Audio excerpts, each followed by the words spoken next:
Congratulations, feminism, you killed all the women in the world. We should learn to observe our environment and deeply understand the interconnectedness of all beings around us, as well as our own impact before deciding whether or how to transform it. Our lives have no more or no less value than those of a rabbit, fly, tree, plant, fish, seashell, or stone. For instance, if we pick leaves of some plant, it's important not to rip the whole plant off or to take only parts of it so it can grow again. Or take only a few plants, or seashells, whatever, where there are many, so to respect the survival of the species where it is settled. If we cut trees down to build our houses, replant them. There are also infinite ways of making the most of materials for energy, food, or production while using it as efficiently as possible. Building houses in ways that don't require heating in winter or cooling in the summer. It is widely known that energy such as electricity can be infinitely renewable if we use wind power, magnetic power, water power, and everything can be made DIY. We will learn to be autonomous again and make our own clothes, food, furniture, houses, soaps, detergent products, or maybe someone else will make them, but most things can be handmade, and it's so much more rewarding. In a biophilic world, nothing is garbage, nothing is pollution.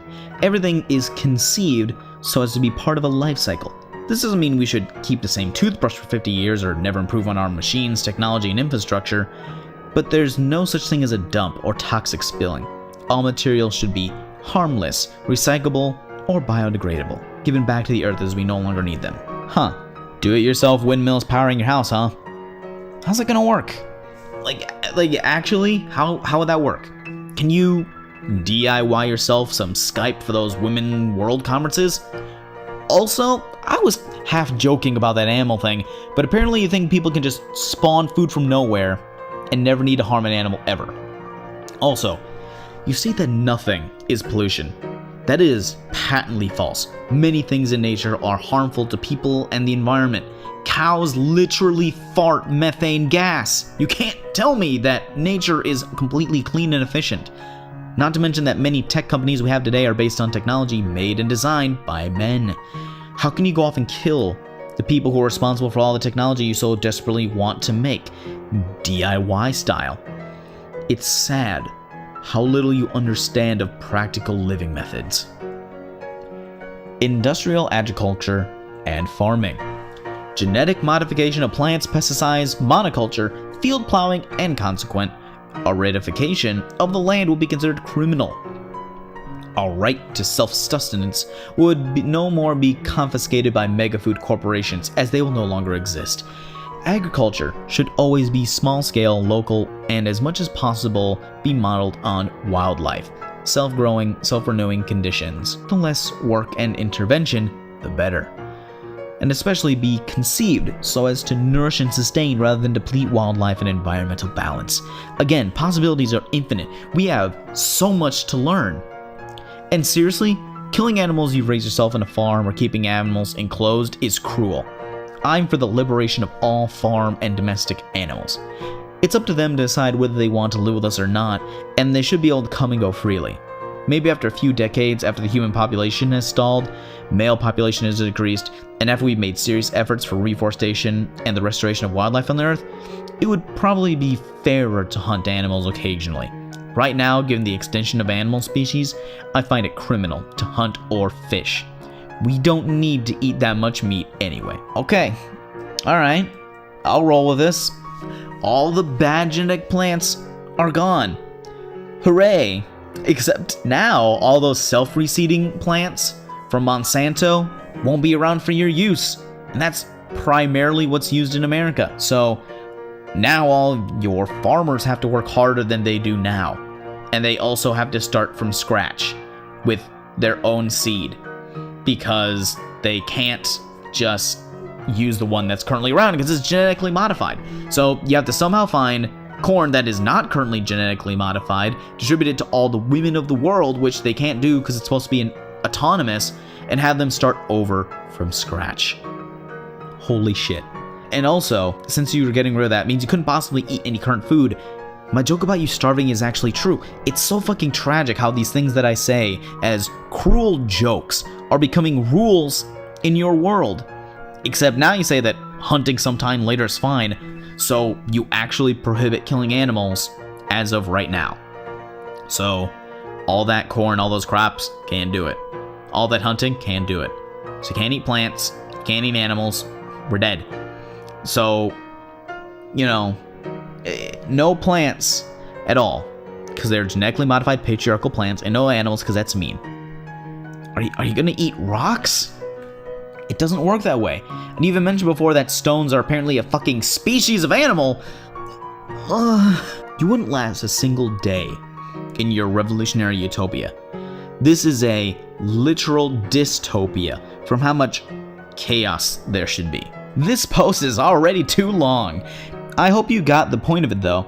It isn't so much as dictating what women should do, but establishing basic principles of respect of life and female integrity, along which we can devise an infinite number of possibilities. Damn fucking right, this is too long. Do you know how long it took to make this fucking video? Do you realize how long this video series is? This plan is so fucking dumb in a lot of specific ways and chaotically messy in others. And I like how you say you won't tell women what they should do, but that it's a basic principle of respect. As if they don't have any basic respect for life if they don't agree with you. How feminist of you. Not to mention that any woman disobeying your utopian guide would ruin your image of paradise and your plans. And even if they follow it to the letter, the carnage of reality will hit you harder than a right hook from Mike Tyson in his prime. Now, I can fathom a guess at what some of the comments are going to be, saying, cerebral cesarean, this has to be a troll. Even if it's not a troll, which is unlikely, but even if it's not, this can't possibly reflect what other feminists think. Usually you'd be right. Poe's law is in perfect effect here. And yet, we have the comments section. The section is filled with self-gratification and other supporters who say that this is in fact a great plan. So, here are some excerpts. Men would have to care for themselves on their own. Food, laundry, etc. No male above his age of puberty would be allowed to receive any kind of service from a female. This part struck me in the following way. If you want many, many women worldwide to rise up and support a revolution, just tell them that this is central to the plan. It doesn't sound as radical as many of the other things you mentioned, but I suspect that at some level, the majority of women who do this now would feel so free if just this one thing changed their lives. So, she's clearly on board, stating that this is mandatory for the plan to work. The very use of the word euthanasia in this concept is enough to bring about the wrath of every male on the planet, even the good ones, NTE activists, who talk about suiciding themselves amongst themselves in the face of end times due to global climate change, which they themselves have caused. Even though they know they deserve it and would do it themselves anyway, once they realize you are talking about them and you do not buy their good guy act, the misogynistic rage comes out. It is therefore refreshing to hear it and to see it and read it in public or in private. Since you bring up euthanasia, I would also like to bring up the plague and natural solutions to this devastating overpopulation that men have caused and continue to cause by sticking their dicks into women. This includes NTE activists, obviously.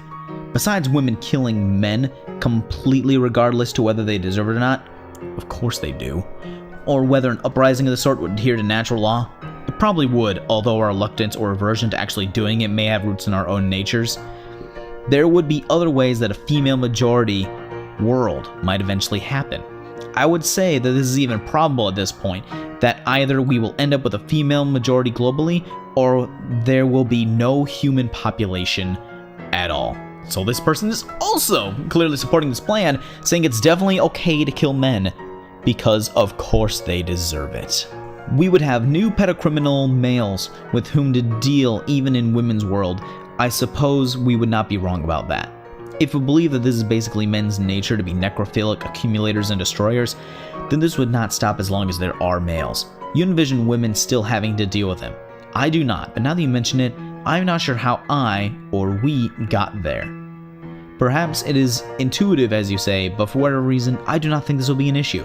Somehow in my vision, there will be zero proximity to males, and this is how we would deal with the issue of male necrophiliacs and pedocriminals. Along with the severe decline in male population to begin with, we prevent them from ever having victims to act upon. Perhaps if it happened anyway, the women would just kill them. Easier than swatting a bug that is biting you. This person went so far as to say that all men want is to fuck corpses and children, and that they should be preemptively killed, because equality and love is what feminism is about, guys. Just read the dictionary definition. God. Most men would die of simply being forced to cooperate with others and not be the kings of their little fiefdom at home. We wouldn't have to do anything at all. We just have to stop caring about them, as you point out. A case in point, my father-in-law. I didn't want to go the old route of saying daddy issues were the root of this, but hey, she said it, not me. I was just thinking to myself this morning, what is so frightening to men about the Middle Ages that they had to call it the Dark Ages? Well, obviously it was that women were freer.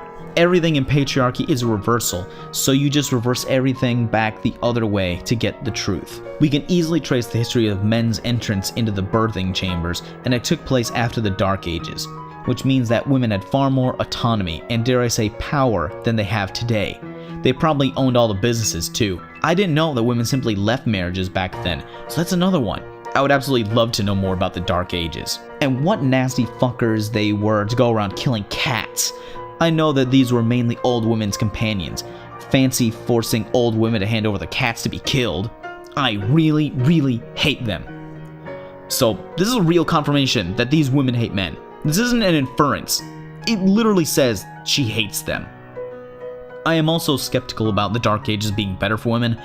I think people were too busy dying from the Black Plague to care about identity politics, but that's just a hypothesis. We just need to practice sex-selective abortion. Refuse to give birth to any more males. Let them all die down to a manageable small minority and never allow them to repopulate above a token 10% of humanity. Use as needed for breeding purposes. I don't mind cleaning up after them if I know they'll never make another mess again. We could live in peace, cooperatively. It would be beautiful, kind, meaningful, happy. Yes, I'm sure that men would be happy to know that anyone who is even remotely able to relate to them is being killed before being able to come to life. How kind of you to make men into a token minority. I think it is important to note that this utopia is prefaced on the idea that all men are necrophiles and inherently dangerous to the world, that this have little to no value. Deep down, many men know they are the problem. Some men will even admit that to have a peaceful world without environmental destruction, you have to get rid of most men. I think the remainder was to be less than 10% according to these few men. It was sure shock to hear my worse half say this, and accept he would be fine with being eliminated if it meant saving the ecosystem. And he is no Nigel. He is all man with everything awful that entails it, in the process of my divesting himself from this mistake. How hateful can you fucking be? This boyfriend of yours is completely accepting the brainwashing of this ideology, and your response is to call him your worst half and distance yourself from him, saying he is a mistake. But wait, they continue. I can see the men furiously reposting this, saying, "See, they do hate us and want to kill us or enslave us all. Feminazis!" Then there'll be a chorus of wannabe feminists scrambling to calm them and pander to their feelings, comforting them with, "Oh, those aren't real feminists. They are radical fringe. We love men and dick and porn." I see lebfems do this with the Scum Manifesto all the time. As if this version of Utopia isn't a totally reasonable response, especially considering all the oppression, death, and rape that we have had to survive. What group wouldn't be hoping for a worldwide calamity to take their oppressors out? Seriously, let's put this in a way that men reading might understand, since they cannot comprehend something that isn't about men. Do you think that during slavery, African slaves dreamed of living peacefully with their oppressors? Don't you think they're all wishing to kill all whites? They weren't banned from reading, having meetings, and owning any defensive weapons because white thought they'd love their oppression. I'm sure many blacks still feel this way, and who can blame them? Men might have their boots on their necks right now, but I feel they never feel secure in their power, and know it is very precarious. There wouldn't be MRAs and rape porn if they thought we really loved them. Oh, do you hear that? She has the gall to point out how feminists use the no true Scotsman fallacy on people like her. She then uses it herself by saying that these people are wannabe feminists. How can any feminist come to this video and tell me that this isn't typical of third wave feminism when the radical fringe are even able to call you out on your bullshit? I think that's a great way to end this video, with an epitaph of resentment towards feminists who actually try to be rational, as rare as that may be. I'll leave a link to this article for those who wish to behold the enigma firsthand. Thank you all for watching this very long series on this video. Feel free to subscribe for more content. Liking and sharing this video would be greatly appreciated, as I am a small channel currently, and any amount of exposure towards my content, whether it be sharing it on social media or potentially discussing my videos with other popular YouTubers, would be greatly appreciated. And I hope you all have a good day.